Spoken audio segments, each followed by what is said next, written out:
Student of the Game is brought to you by Noll Team Real Estate. Our mission is to eradicate mediocre real estate transactions.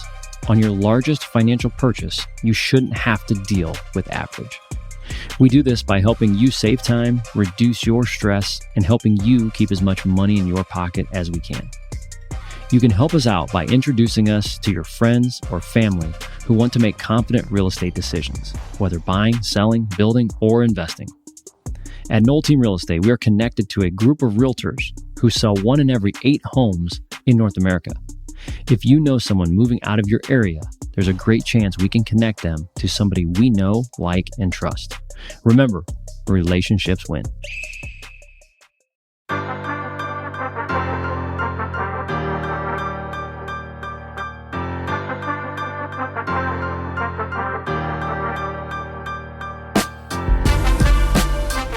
Welcome back to another episode of Student of the Game. I'm with Delaney Noll. Welcome to the podcast. Thank you for having me. This is going to be fun today. So this podcast is about leadership. It's about goals. It's about, planning. It's about small business. But the reason we call it Student of the Game is because I learned everything I know about business from the locker room. I feel like I've been a student of the game my whole entire life. Matter of fact, people ask me, what did you study in school? I said, I studied chemistry. I have my master's degree in chemistry. It just happens to be team chemistry. So today's about team chemistry. It's about being a student athlete. It's about talking to Delaney Noll and her journey through, loving of the game of basketball, the highs and the lows. So let's get into it, Delaney. You want to introduce yourself? Tell people what school you go to, what grade you're going to be in, a little bit about yourself. Yes. Hi, I'm Delaney. I go to Homestead High School. I'm class of 2028, and I play basketball. That's fantastic. So most people that are following your journey, at least on social media, know that you have a big following, know that you have a lot of offers to play Division I college basketball.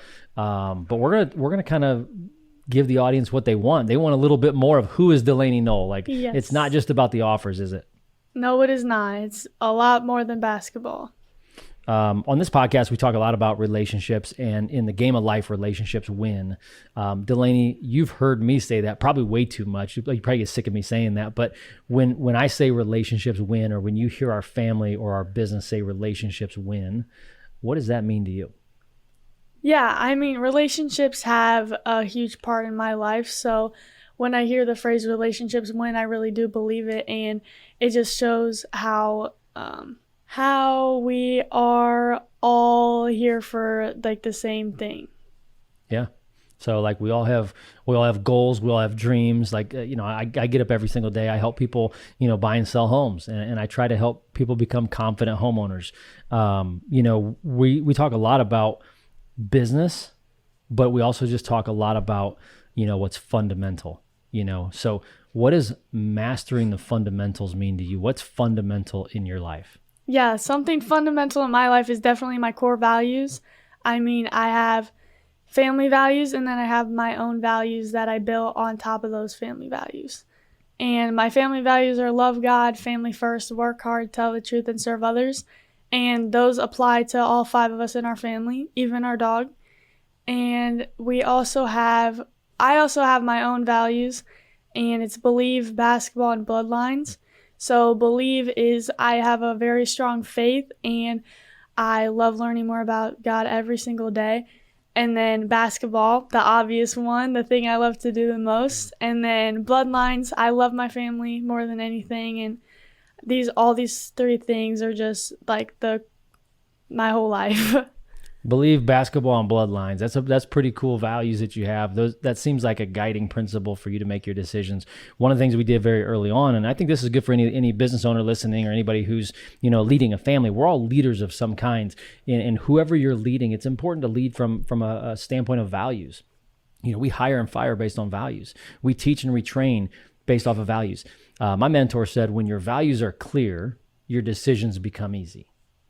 Delaney, my guess is you haven't had easy decisions your whole life, have you? Definitely not easy decisions, and I have a really hard one coming up soon. So yeah, I know. Not real soon, but soon enough. We'll get on here and talk about Delaney's journey through basketball and where that's led her to today. But That's awesome. That's really cool. I mean, I'm as a dad, of course, I'm proud to hear that you have these values. I think every parent wants their children to have values, and not just values that you say them, but they're really on your heart. So let's get into a little bit about the next phase of this podcast is falling in love with practice. So many people know your story, know your journey. They at least see it from social media, right? Mom and I are pretty good about pumping you up, but we also bring you down and bring you down to reality every once in a while. Mastering the fundamentals is something that every business, every leader needs to know. What is fundamental for you? How do you make your decisions? And for you, you said it's about your values, which is really cool. But not every day is easy, is it? No, definitely. You ever had hard days? For sure, yeah. You having a good day today or a hard day today? Today's been great, just relaxing by the pool. Fantastic. You just finished your AAU season, Yes. Getting ready to start school soon. You get about 1 week of summer, don't you? Mm-hmm. I'm being forced to rest, so. You hear that? You heard it here first. Forced to rest. Okay. Delaney, what you just said, I don't think the adults listening to this really understand the magnitude of that. If you don't rest, you got to force yourself to rest. Yeah. Too many times as leaders, we get burnt out because we just go. I mean, I was talking to a leader last night, and it's like, based on the culture that you're in, if that grind is part of your culture, working hard is one of our values. Like you heard Delaney say it, but if the grind is part of your culture, like sleep is for suckers, is like, if that's part of your culture, like then there's burnout. And if there's burnout, you're not resting.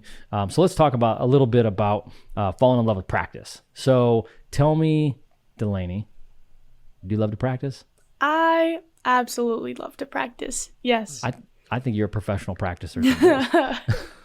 What do you love to practice? Everything. Like what? Like if you had a day to do whatever, like, is it working out? Is it shooting? Like what type of basketball practice do you like to do? I love team practice. I love being surrounded by people for sure. I haven't had that in a while, like that team energy at Homestead. We haven't had that for a while, but I love team practices. I love individual workouts where I work on getting to the basket, shooting, lots and lots of shooting workouts all the time on the gun. Better. Yes.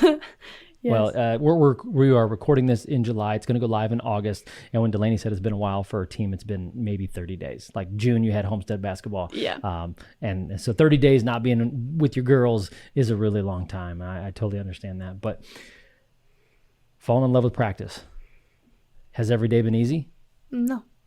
Okay. So I think this is the thing, and I'm really glad you're on here today to share it. And first of all, I'm proud of you. You should have a lot of confidence because you're helping somebody. Like you're helping the next generation. I remember when we took you to some of the Homestead basketball games and you wanted to be, one of those girls. You wanted to be Maya Epps. You wanted to be Carissa McLaughlin, Ayanna Patterson, some of the legends that have played at Homestead High School. Mm. You wanted to be them. Now there's people who kind of want to be you. You ever thought of that? We've talked about it a few times. Okay. What would you say to the young girl who's watching you who wants to be Delaney Noll? I mean, you just got to practice. You got to fall in love with practice and you got to win it in the game of life. So. Literally, you are a walking podcast. I don't know where you get this. So most people that look at business, for example, a lot of people have looked at our business and said, how have you been so successful, right? And what they don't ask is like, what have you had to go through to get to where you are today? Right? Like I remember, Delaney, we posted a reel recently of your practice and your workouts with one of your trainers. And what most people don't see is you met that trainer when you were 12 years old. Do you remember that? Yes, we were. Do you want to tell the story? Yes, we went to this random gym in California. And I remember the first thing he did, hand me this heavy ball. I was like, what is this heavy ball? You've never seen a 3-pound weighted ball, have you? Yeah, never seen a weighted ball ever. He makes me do a 1 hour ball handling workout. And my shirt, when I tell you I probably should have brought another one, I probably should have brought another t-shirt.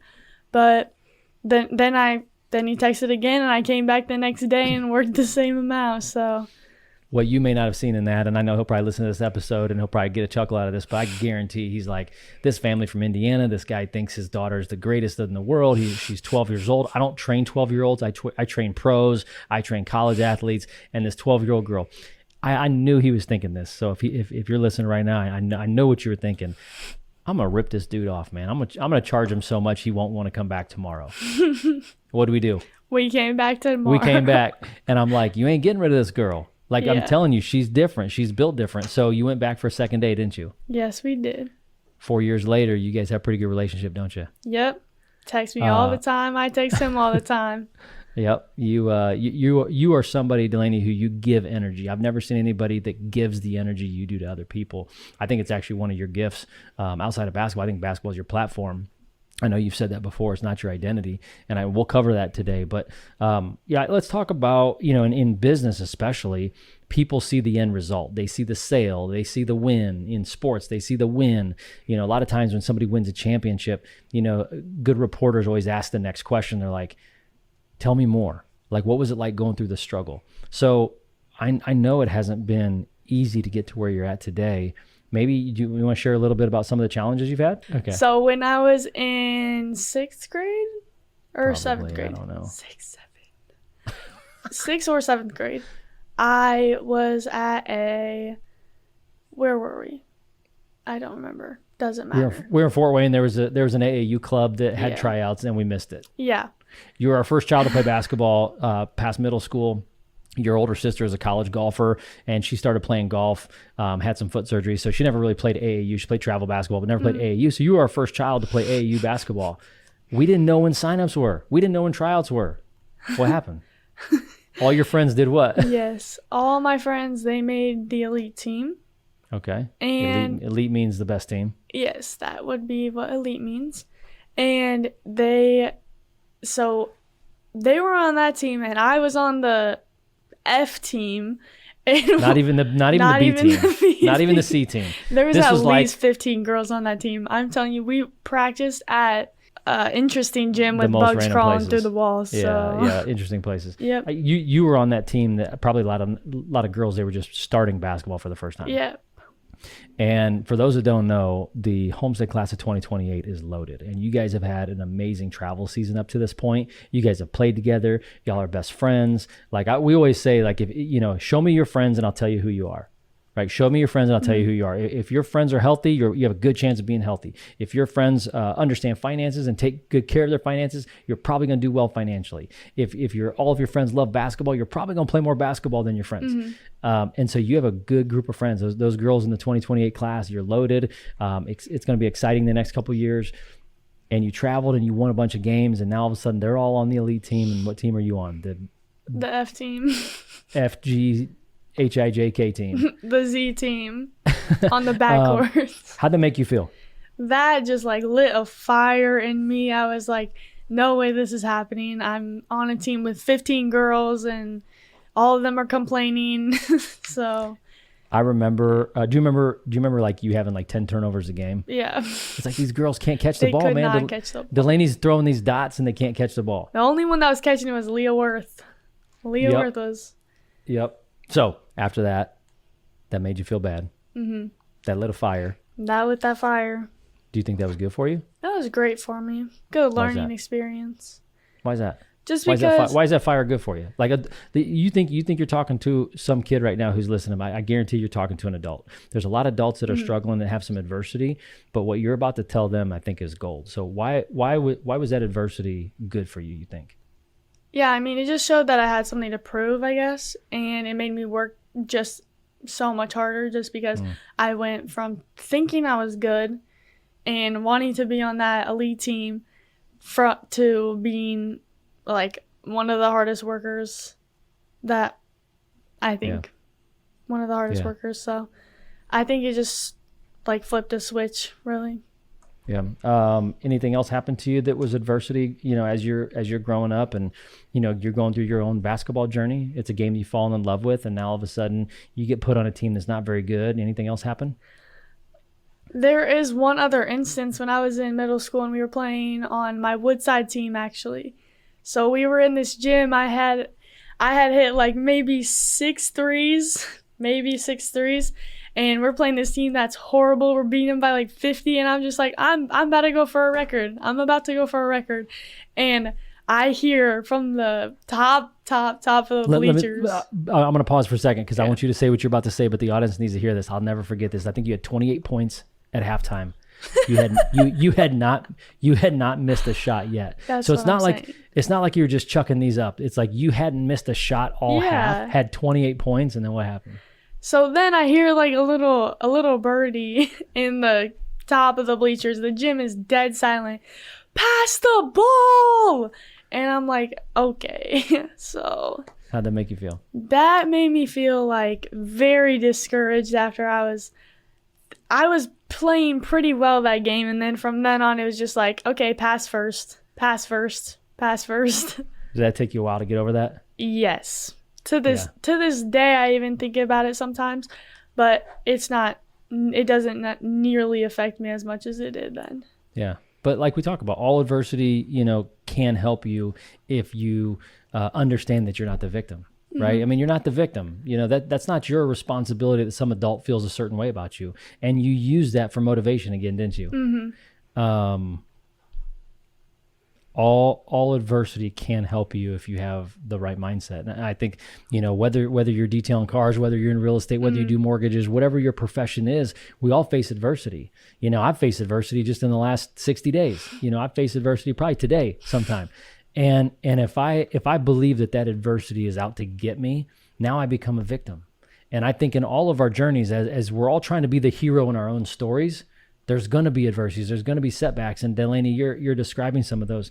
How have you handled those adversities? Like, tell the listeners how you've handled some of those adversities. Yeah, I mean, I think it's definitely taken time, for sure. It took countless hours in the gym for the first one. And then the one about pass the ball. But I think you really have to just, like how I said it, time is everything, and what you do in that span of time, that's what's important. Yeah, for sure. Any other times in basketball that there were some setbacks? So definitely this year there was a little bit of a setback. You had a stress reaction in a place that a lot of 15-year-olds have. Yes. There's an axis point where you're growing and you're overusing your injury, or you're overusing your body. And this is called an overuse injury, what a lot of physical therapists would call it. And so there was a point in time where you became injured and you needed to sit out, because the only way you can heal this is through rest. It actually didn't fracture. It was a stress reaction. Yes. And rest was the only thing. And so you had to sit out some games, didn't you? Yes, I sat out for 6 games, came back on November 26th, and played in my first game against Belmont. Go get it, Belmont Braves. Yes. What do you want to tell the little girls that if anybody, because everybody, here's the thing that most people don't understand. And I've talked to, actually, matter of fact, today there was a dad that texted me of somebody else that got injured. And it's like, when you're young, if somebody has to sit out for a little while, that's all you can see. But as an adult, you start to understand, almost a lot of athletes get injured. That's part of being an athlete. That's part of the adversity that you have to overcome. How did you handle that adversity? Again, it took some time, for sure. Yeah. But I think the encouragement from people around me is what got me through that the most, for sure. Just all the text and the people surrounding me always reminding me that God has a plan, and whatever he thinks is best for you is what's going to happen. He knows what's going to happen after this. And I think that just encouraged me a lot, just to not think about my back necessarily and think about the future. So basically what I heard is Delaney Noll, 4-star recruit, 23 so far Division I offers, Power 4 conferences. People want you to come out and visit. And here you are talking about your very first AAU season. You got put on a bummy team. Some adult calls you a ball hog. You deal with a back injury that has a setback and you have to sit out. I have to imagine your mindset is extremely tough, but you're the type of player that adds to cultures. You build cultures. You want to be the best teammate. The thing that I appreciate about you is, honestly, you don't care how many offers you have. You can only play at one place. You can't play at all of them, right? You get 50 offers, you can't play at 50 places. You can only play at one. And so there was a couple things that I remember that I'd like for you to talk about. When we went on our visit to one of the Power 4 schools, I remember one of the coaches, I just said, hey, how can Delaney prepare to come to college? And they said, nobody's mentally tough when they get to college. Nobody. And so they said, every athlete, every student athlete needs a sports psychologist. So I think that that's one pivotal point for you is, your freshman year, we started seeing Donovan. Shout out Donovan, right? Shout out Don. Okay, Big Don. Shout out Donovan. So one of the things that I want you to talk about what he's done for you over the last couple of years. And then I think another thing I want you to talk about your mission trip. So talk about working with Donovan and what that's been for you in terms of practicing your mindset, working on your mindset. Yeah. So a lot of people listening right now, even in business, if you think the only thing you have to do is your job, your mindset is such a big part of that. You got to train the body, but you also have to train the mind. How have you been training your mind the last couple of years? Yeah, I mean, I started going to Donovan about a year ago, maybe more than a year actually. We've taken a little break this summer, but we're about to head back so I can get mentally conditioned for this season. It's been 2 years. Sorry about that, Donovan. Yeah, sorry, Don. Started your freshman season, we started. Yes. And then you take a break during AAU season. Yes. Yep. So I've learned countless things, but one thing that I've definitely used is visualization.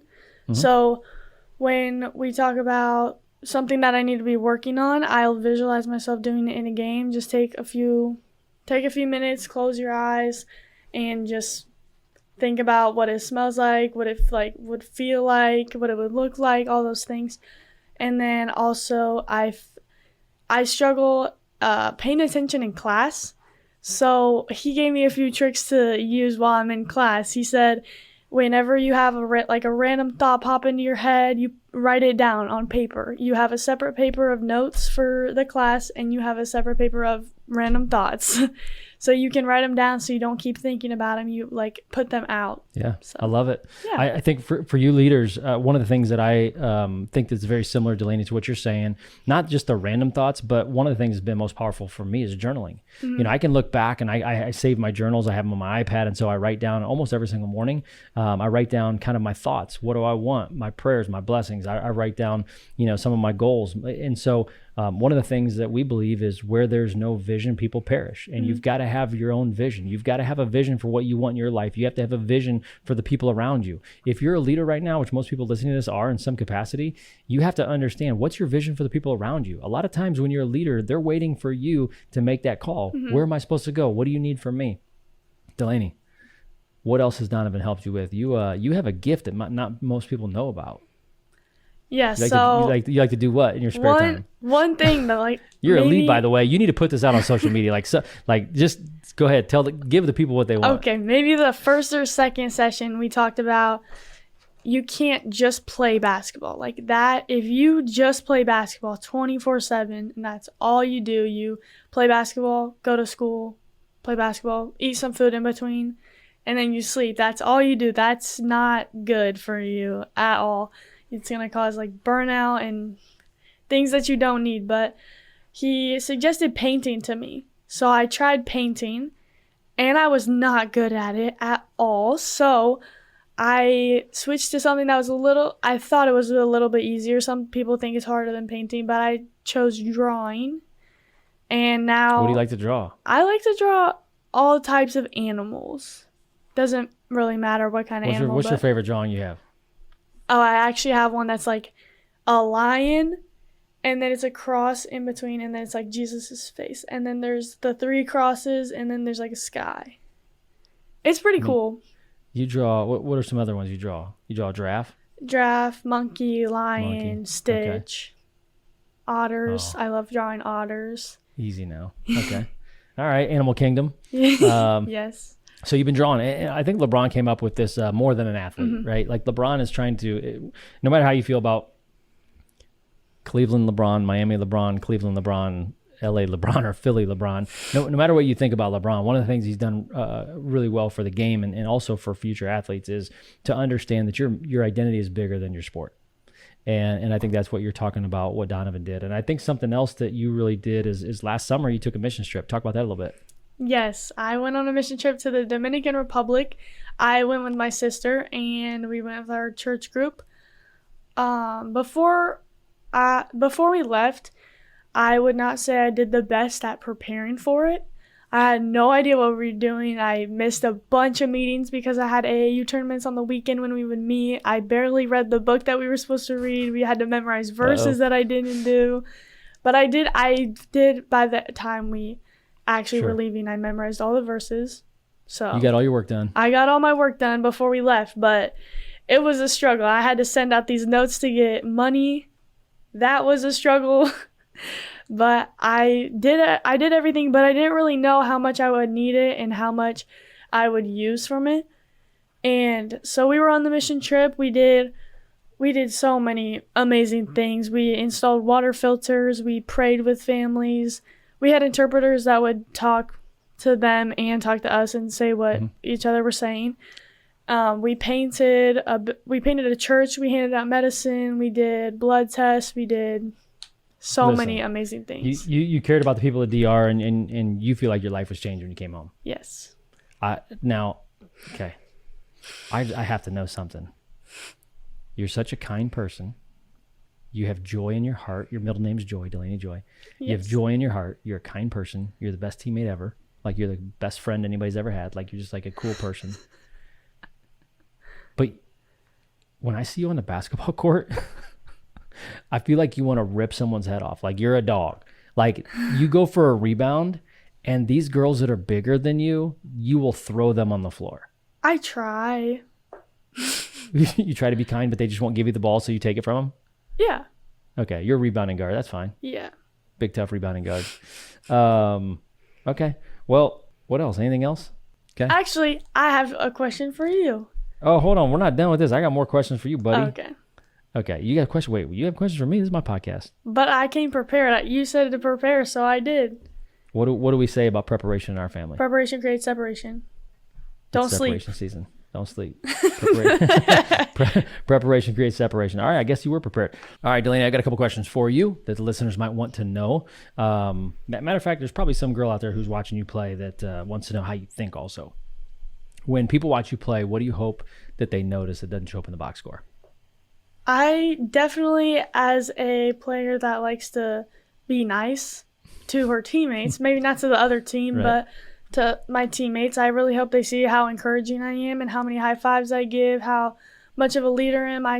I'm trying my best to get huddles, like at a free throw. Yep, get those girls Try together. to get huddles to show them my leadership, show them my encouragement. So that's something that doesn't show up on the box score. You remember that video I showed you about Steve Nash? He led the league in high fives one year, and he was an all-star. It's like, I know all these coaches right now, the Oregon football coaches, there's a lot of coaches that are trying to find that little difference in everybody. We do that in our business. Like, in your business, what are those little differences that you do? And you're saying high fives, getting people together, being an elite teammate is something that you do very well.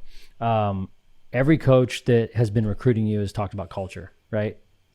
What do they say? They want good culture or bad culture? They all want good culture. Really? Good culture. Yeah. What's the difference between good culture and bad culture?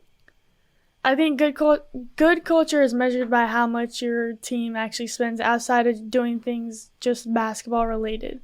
Like, if your team is going out and they're just hanging out, they're just chilling on couches together, like, that is a team that actually likes each other, enjoys being around each other, and that is what, in my opinion, it's culture. I don't think it's like the coaches making them all do a group activity. I think it's them choosing to do a group activity together. Yeah, and the buy-in, right? Like, that's what culture is for me. It's like buy-in. It's like the leader can demand, the leader can give tasks and responsibilities, but if there's no buy-in, I think that's hard. What are some things that you do for your team, like for Homestead? What do you guys do to build culture?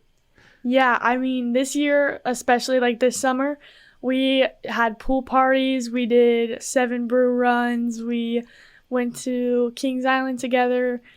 We did so many fun things together that we're not told by our coach to do. And I think that just is what separates us from other teams and makes our culture that much better. So I've been part of teams where we didn't want to hang out outside of practice. Like, there were just some guys on the team that it's like, I really don't want to hang out with this person. They're mean, they're selfish. Like, we just don't align in our values, right? And I think that's where it shows up. Is that kind of the same thing that you're going through? Is like, when your values are similar and all the girls want the same thing, it's easy to then take that culture out off the court and then do activities like bowling or going out for dessert or 7 Brew. Is that like a new coffee shop or something? No, it's Dirty Sodas. If you like Dirty Soda, go check it out. Okay. All right. This isn't an ad, but maybe we'll get that sponsorship. they're getting free see. advertising. Free advertising, 7 Brew. Welcome to Fort Wayne. Your personality says you're incredibly coachable. Why are you so coachable? I think one thing for me is I try to have the best eye contact with my coach when they're talking to me. Love it. I think it just shows respect, and it actually helps me pay attention more when I have eye contact with my coach. So I think that is just something that it's just a little thing that perceives me as coachable, I guess. Yeah. Tell me what you like in coaches. Like, what are you looking for in a coach, either at the next level, or what do you like about your current coaches? I would say I think my two coaches are very similar, but very different. Mm-hmm. I think they both coach very hard. They love to coach me hard and yell as loud as they possibly can. Do you respond to hard coaching?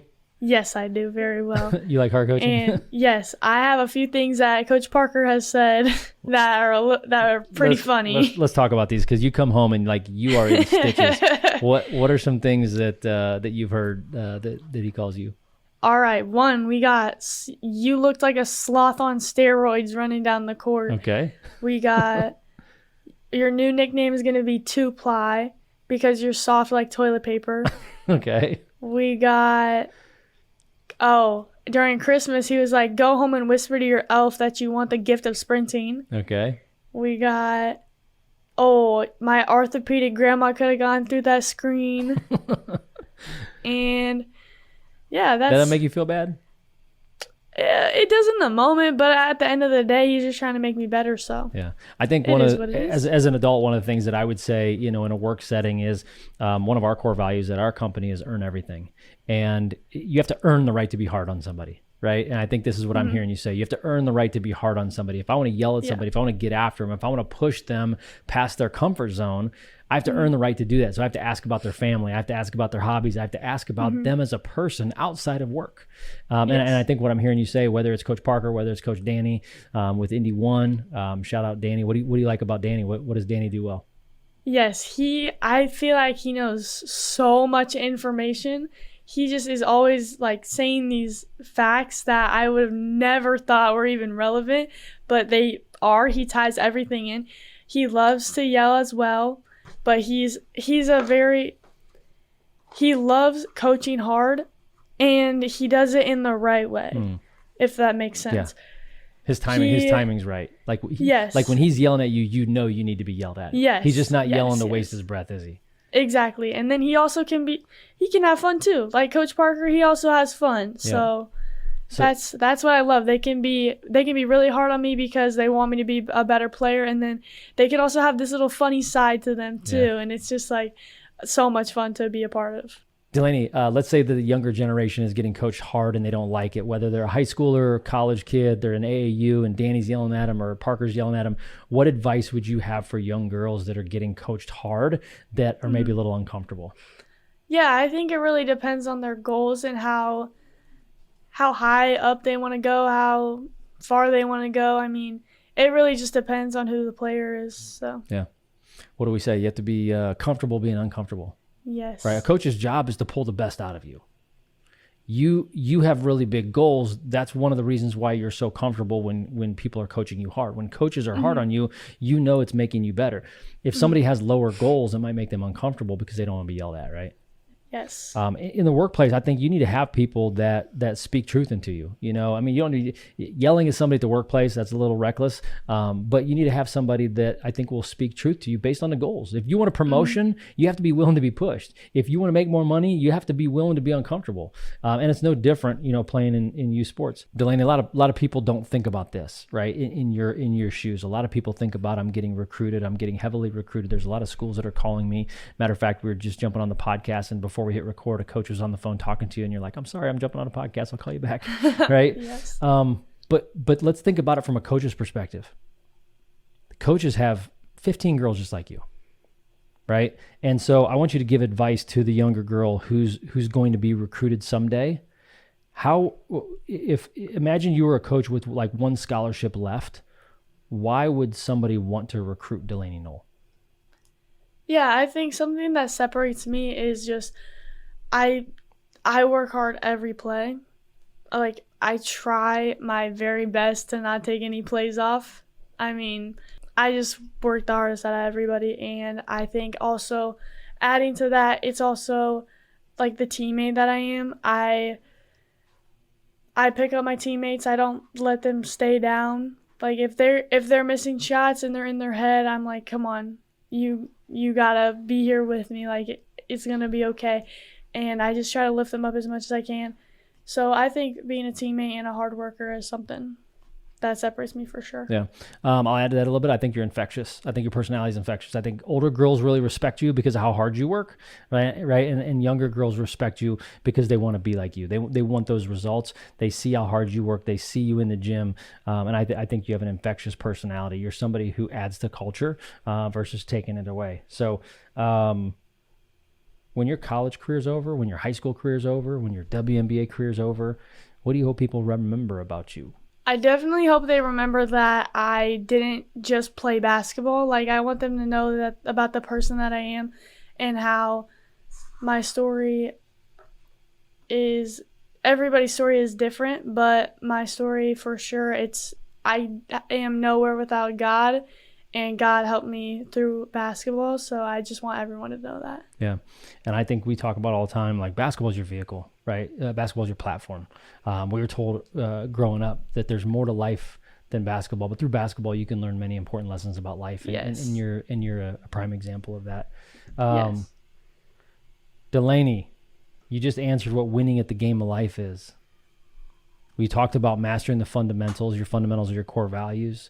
Falling in love with practice. You talked about how much you love to practice and how hard you work. You talked about some of the struggles and the setbacks you've had that makes you who you are today. I mean, you're still 16 years old with 2 years of high school basketball, 1 year of AAU left before you even go to college. And you're talking about winning at the game of life, how you want to be known for more than just a basketball player. Yeah, you want to be known as a great friend. You want to be known for your faith. You want to be known for somebody that uses their platform to impact and improve the lives of other people, don't you? Mm-hmm. Before we go, you said you have some questions for me. I do. Oh boy. I have some questions for you then. All right. What basketball skills translated the best into business? Like, you have built a business. You have that thing.